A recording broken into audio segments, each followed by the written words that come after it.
श्री अखिलेश यादव जी।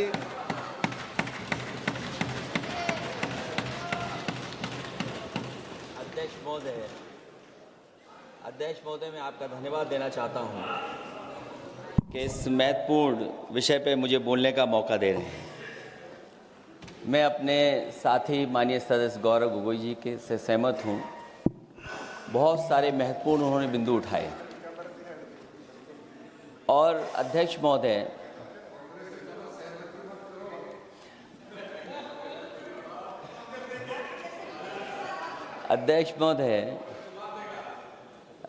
मुझसे ज़्यादा मेरे रिश्ते शायद हमारे विपक्ष के लोग ज़्यादा जान रहे हैं और जितना विपक्ष के लोग नज़र रखेंगे मैं समझता हूँ उतना रिश्ते और मजबूत हो जाएंगे। अध्यक्ष महोदय, मैं आंदोलन को बहुत दूर से देख रहा था और उस आंदोलन में जो जीत के बाद नारा लगा, एक नारा लगा अध्यक्ष महोदय, सरकार के खिलाफ नारा लगा कि सरकार को ये अहंकार था कि सरकार झुकती नहीं है, लेकिन उन्हीं नई पीढ़ी के लोगों ने ये वो नारा दिया कि झुकाने वाला चाहिए, सरकार भी झुकती है और सरकारों को झुकाना भी नौजवानों को आता है। सरकार झुकी और स्वीकार किया उन्होंने। जो करोड़ों नौजवान जो मांग कर रहे थे कि सबसे पहले जो मंत्री जी हैं वो इस्तीफा दें, और बिंदु दूसरे अलग हैं जो हम लोगों को जानकारी में मिल रहा है। अध्यक्ष महोदय, सरकार हर विषय पे स्वीकार किया है, लेकिन पता नहीं अध्यक्ष महोदय ये बात समझ में नहीं आ रही है कि सदन में उन आश्वासनों को क्यों नहीं रख रही है सरकार जो सहमति बनी है। और उसके बाद अध्यक्ष महोदय, हम लोगों ने देखा कि जब मंत्री जी लौटे हैं, मंत्री नहीं रहे, उसके बाद सदन के बाहर उनका स्वागत किया गया। अध्यक्ष महोदय, जो स्वागत हुआ उसके लिए हमें कोई शिकायत नहीं है, लेकिन माननीय सदस्यों को कितनी बड़ी राहत मिली होगी, कितने बड़े संकट से बचाया उन्होंने। एक प्रधान जी को हटा करके प्रधानमंत्री बचा लिया आपने। और ऐसा अध्यक्ष महोदय आंदोलन किसी ने नहीं देखा जिस आंदोलन में नई पीढ़ी के लोग, कम उम्र के लोग निकल करके आ गए और जो नारे दिए गए। ये सरकार पिछले कई वर्षों से नकारात्मक प्रचार पर टिकी हुई थी, नकारात्मक राजनीति करती थी और न जाने कितने हजार करोड़ रुपए खर्च किए होंगे सरकार ने नकारात्मक राजनीति के लिए।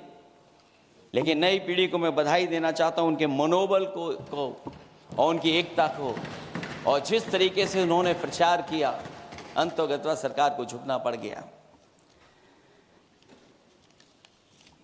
भाजपा वचन नहीं देती, जुमला देती है। तो मुझे उम्मीद है कि सभी युवा नौजवानों का जो मांग की है उन्होंने, उन सभी मांगों को सरकार स्वीकार करेगी। और सरकार ये भी स्वीकार कर लिया होगा कि कोई दल मजाक में बना तो कितनी बड़ा दल बन गया। जो कोई चीज मजाक से शुरू हुई वो कितना सीरियस हो गई, और इतना सीरियस हुई कि हमारी सरकार लोकतांत्रिक हो गई कि जो उनको धरने पे बैठने दिया। सरकार लोकतांत्रिक थी कि उन्हें धरने पर बैठने दिया। हमने वो भी समय देखा है कि जहां पर धरने पर नहीं बैठने दिया, वर्षों वर्ष लोग बैठे रहे धरने पर, उनकी सुनी नहीं गई। इसी दिल्ली को घेरा था किसानों ने, और सरकार को लगा कि चुनाव आ गया तो सरकार ने तीनों काले कानून वापस ले लिए। जब सरकार घबरा जाती है, डर जाती है, तो सरकार स्वीकार कर लेती है। इसीलिए वो नारा मुझे अक्सर याद आता है कि झुकाने वाला चाहिए, सरकार भी झुकती है। जो विषय लाया गया है कि prevention of unlawful means act, सरकार को कम से कम ये बताना चाहिए था कि 2024 में जब ये लेकर के आए थे तो आज 2026 में कैसे पेपर लीक हो। और केवल गिनती के 1-2 पेपर लीक नहीं हुए हैं। ये ऐसा आंदोलन रहा जिसमें माँ बाप और नई पीढ़ी के लोग सब जुड़ गए। अगर हम ये माने कि 20 लाख बच्चों ने परीक्षा लिखी थी और उनके घर परिवार के सदस्यों को हम इसमें जोड़ दें, दादा दादी, माँ बाप और परिवार का कोई सदस्य, तो 5 लोग प्रभावित थे। और 5 गुना 20, 1 करोड़ लोग नाराज हुए सरकार से। और अक्सर हम पॉलिटिकल लोग हैं, हम लोग जानते हैं जब कभी आंदोलन करते हैं तो कितनी तैयारी करानी पड़ती है, गाड़ियों का इंतजाम, खाने का इंतजाम और इंतजाम। लेकिन ये पहला आंदोलन देखा कि जिसमें माँ बाप भी जुड़ गए और कहा कि जाओ बच्चों आंदोलन करो, हम आपके साथ हैं। ये पहला आंदोलन ऐसा देखने को मिला है। और केवल दिल्ली में नहीं हुआ ये, केवल दिल्ली में नहीं हुआ ये। अगर ये बात गलत है, अगर ये बात अध्यक्ष महोदय गलत लग रही है तो देश के होम मिनिस्टर साहब को ले आइए, वो सब एक्सप्लेन कर देंगे।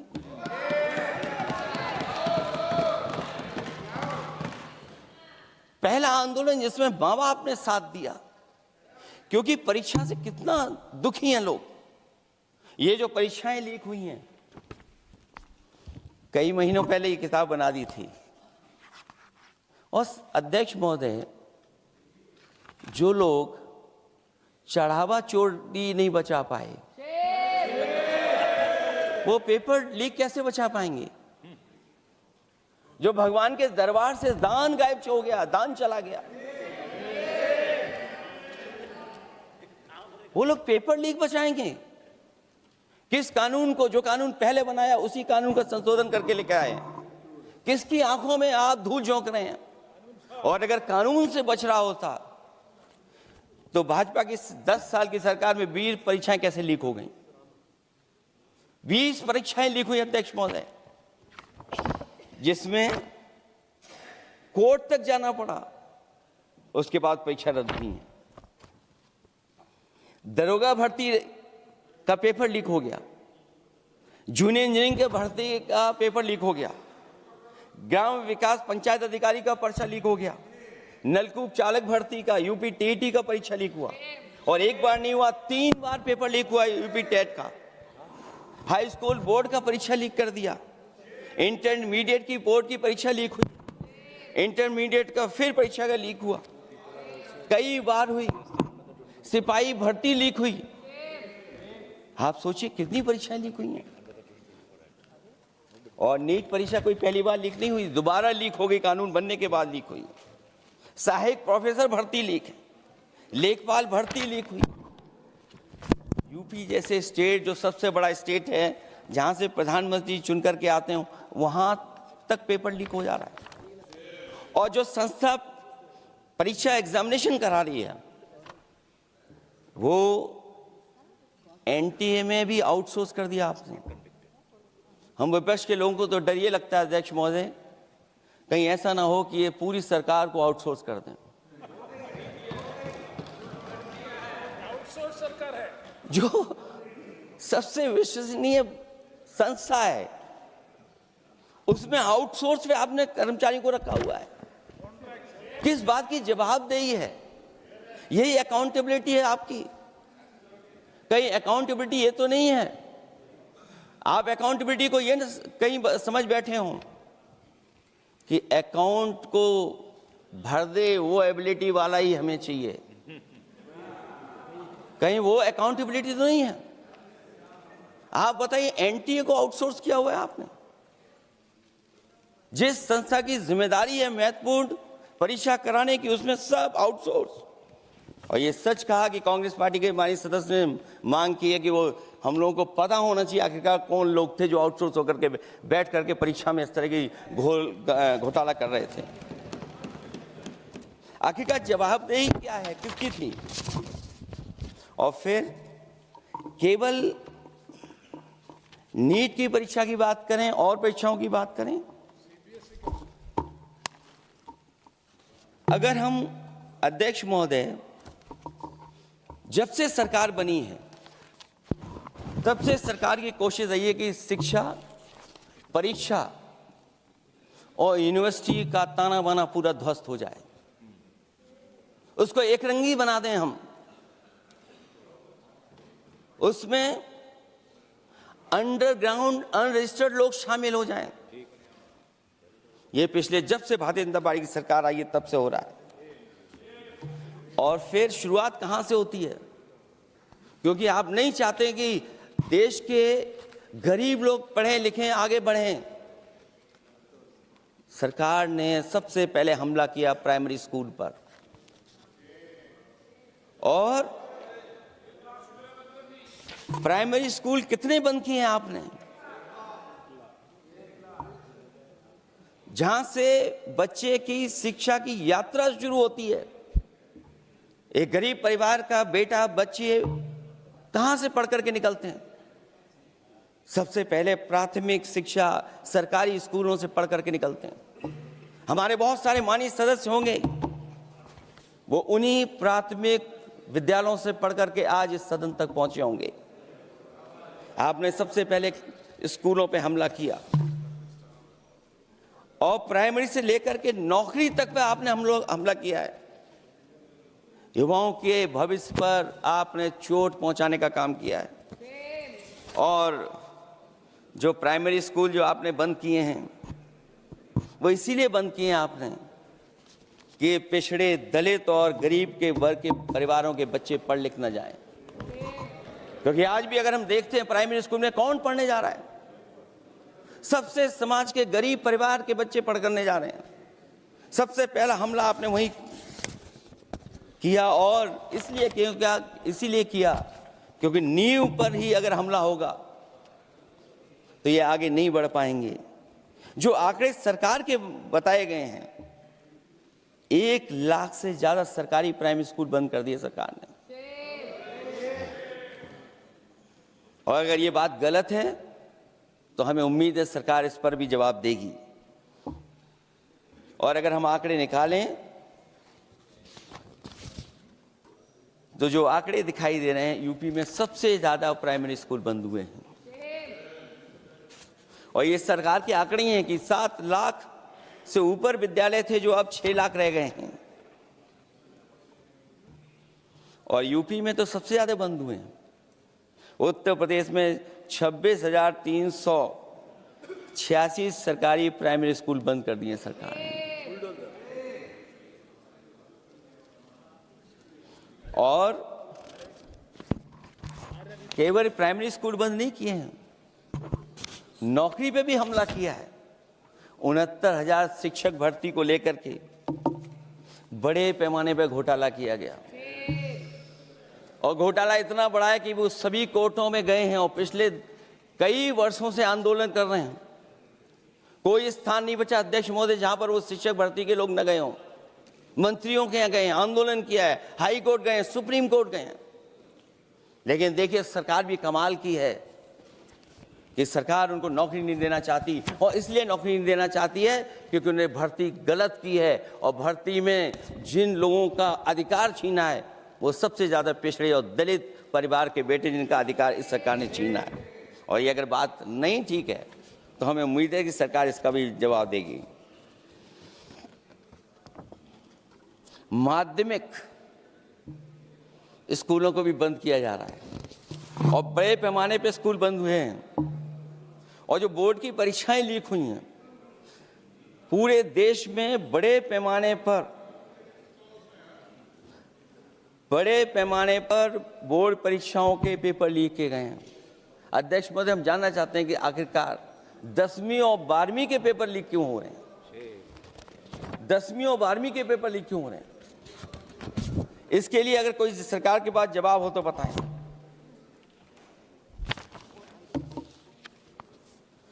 और जो बच्चियों ने जान दी है नीट की परीक्षा में, जब परीक्षा का पेपर लीक हो गया है, अध्यक्ष महोदय, मैं अपनी तरफ से, पार्टी की तरफ से और सभी की तरफ से उन्हें श्रद्धांजलि देता हूं। और हमें उम्मीद है कि सरकार उन बच्चों की मांग मानेगी जिन बच्चों ने ये शर्त रखी है कि उनके परिवार के लोगों को 1 करोड़ मुआवजा दिया जाए। जब उच्च शिक्षा में जिस तरीके से भर्ती हो रही है, अध्यक्ष महोदय, जो उच्च शिक्षा की भर्ती है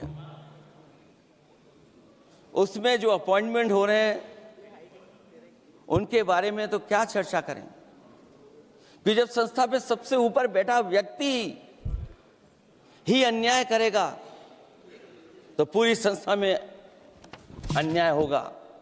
जब से ये सरकार आई है, जो बड़ी बड़ी संस्थाएं हैं उन सब संस्थाओं में एक रंगी लोगों को बैठा करके उन संस्थाओं को ध्वस्त करने का काम कर रहे हैं, और न केवल उन संस्थाओं को खराब कर रहे हैं बल्कि अध्यक्ष महोदय, उत्तर प्रदेश में एक स्वतंत्र सेनानी, उनके नाम पर यूनिवर्सिटी बनी, मौलाना जौहर यूनिवर्सिटी बनकर के तैयार हो गई। इन्होंने कोई सरकारी यूनिवर्सिटी नहीं बनाई, और अगर कोई प्राइवेट यूनिवर्सिटी बन भी गई है तो उसको भी हथौड़ा लेकर के तोड़ने की तैयारी कर रहे हैं ये लोग। ये नफरत की राजनीति कहां लेकर के पहुंचा देगी। और जब से बीजेपी की सरकार आई है तब से नफरत की राजनीति और दूसरे लोगों के साथ किस तरह का व्यवहार हो रहा है, उन्हें कहीं भी न्याय तक नहीं दिला पाई सरकार। और जब नौकरी की बात आ जाए तो अध्यक्ष महोदय, अग्निवीर भर्ती में भी जो हर साल में कितनी भर्ती होती थी, कभी 80,000 भर्ती हुआ करती थी, अब भर्ती केवल 10,000 हो पा रही है। आखिरकार अध्यक्ष महोदय, सरकार नौजवानों की पढ़ाई और नौकरी पे हमला क्यों कर रही है, और नौकरी पे हमला क्यों हो रहा है?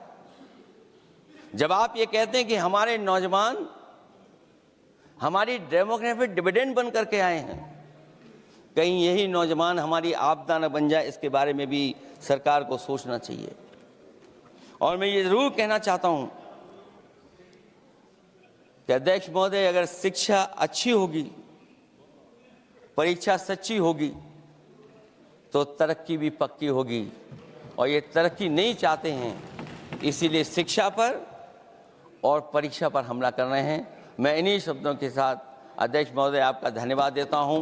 और जो बिल लेकर के आए हैं आप, बिल तो 24 में भी लेकर के आए थे आप, जो 24 में बिल लेकर के आए थे, उसके बाद नीट परीक्षा का पेपर लीक क्यों हो गया, ये आप बता देना मंत्री जी। आपको एक कानून बनाने के बाद दूसरा कानून बनाना पड़ रहा है, ये क्या वजह है? और आपको मंत्री जी का स्वागत इसलिए करना पड़ रहा है कि आपको संकट से बचा लिया। और अगर अखिलेश जी तो समाजवादी है। मैं पूछना चाहता हूं कि छात्रों का आंदोलन के बाद सरकार उनका बात सुन के पार्लियामेंट में बिल लेके आता है, ये अच्छा है, या जो आंदोलन होता है तो उसको कुचलने के लिए देश में इमरजेंसी लगा देता है, वो अच्छा? आप बता दीजिए।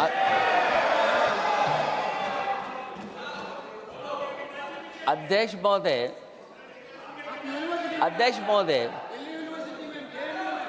महोदय, मैं इमरजेंसी को तो नहीं देखा हूं, लेकिन इमरजेंसी में क्या क्या हुआ है वो अभी दिल्ली की राजधानी में भी देखने को मिल गया है। आंसू के गैस के गोले और लकड़ी में लगा हुआ कुछ कील का और कांटे की चीजें, उस समय करंट नहीं लगाया जाता था, इस बार करंट लगाया गया है।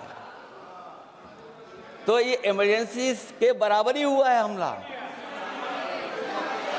कम नहीं है। इमरजेंसी से कम अन्याय नहीं कर रहे हैं आप लोग। और याद करिए अध्यक्ष महोदय, अगर इमरजेंसी इन्हें याद आ गई है, अगर इमरजेंसी अध्यक्ष महोदय इन्हें याद आ गई है, तो इमरजेंसी के बाद भी परिवर्तन हुआ था, और हमें भरोसा है कि इसके बाद भी परिवर्तन होगा। और अध्यक्ष महोदय, मैं आखिरी में कहना चाहता हूं, कानून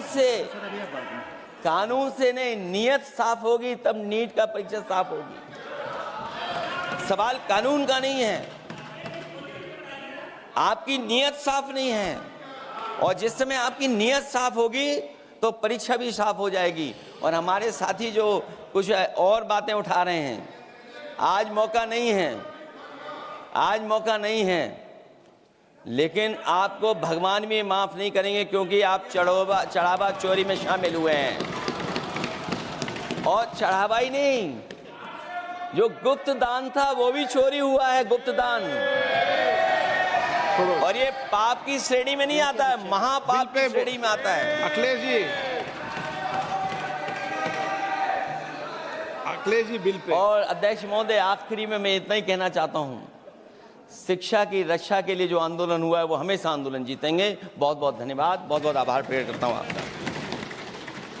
Shri Abhishek Banerjee. Thank you, sir.